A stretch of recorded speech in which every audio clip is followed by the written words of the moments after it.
Je suis à Santo Domingo de la Calzada, une ville qui porte le nom d'un saint ayant travaillé sans relâche pour améliorer le chemin de Saint-Jacques et nous aider, les pèlerins. Il s'est soucié de réparer la chaussée, de construire des églises, de défricher des terres, d'abattre des forêts, tout cela pour améliorer la sécurité des pèlerins. À sa mort, cette ville qu'il a fondée a pris son nom. Selon la tradition, un miracle célèbre s'est produit à Santo Domingo de la Calzada. Il semblerait qu'au XIVe siècle, un couple allemand et leur fils, un jeune homme de 18 ans nommé Hugonel, se rendaient en pèlerinage à Saint-Jacques. Logée dans une auberge de cette localité, une fille qui y travaillait est tombée follement amoureuse du garçon.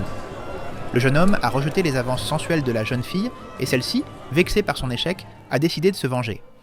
Pour cela, elle a caché une coupe en argent dans le sac du garçon et le lendemain matin, elle a dénoncé son vol.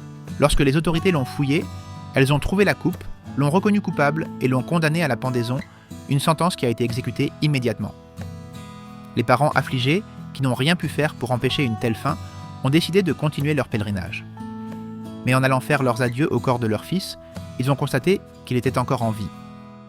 Immédiatement, ils se sont rendus pour avertir le magistrat, qui à ce moment-là dînait somptueusement de quelques volailles. Il se moqua d'eux et leur répondit « Votre fils est aussi vivant que ce coq et cette poule que je m'apprêtais à manger avant que vous ne me dérangiez. » Et à ce moment précis, les deux oiseaux sautèrent de l'assiette et se mirent à chanter et à caqueter. En souvenir de cette tradition, ce temple que le saint ordonna de construire, aujourd'hui cathédrale, abrite une cage avec un coq et une poule. Ne manquons pas l'occasion d'y entrer pour le visiter. Le bâtiment actuel est un mélange de styles allant de la tête du XIIe siècle à un vitrail inauguré en 2017. À l'extérieur, sa tour indépendante se distingue. Elle est de style baroque et ses presque 70 mètres la rendent clairement visible à des kilomètres en amont sur le chemin de Saint-Jacques.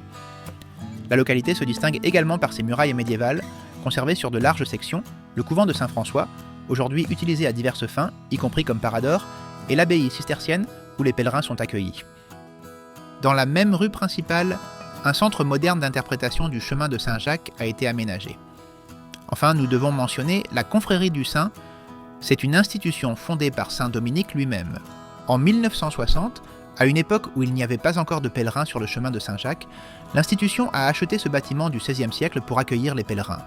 Quelle vision! Et ici, à Santo Domingo, le chemin a toujours été très vivant, comme le coq et la poule. Buen camino.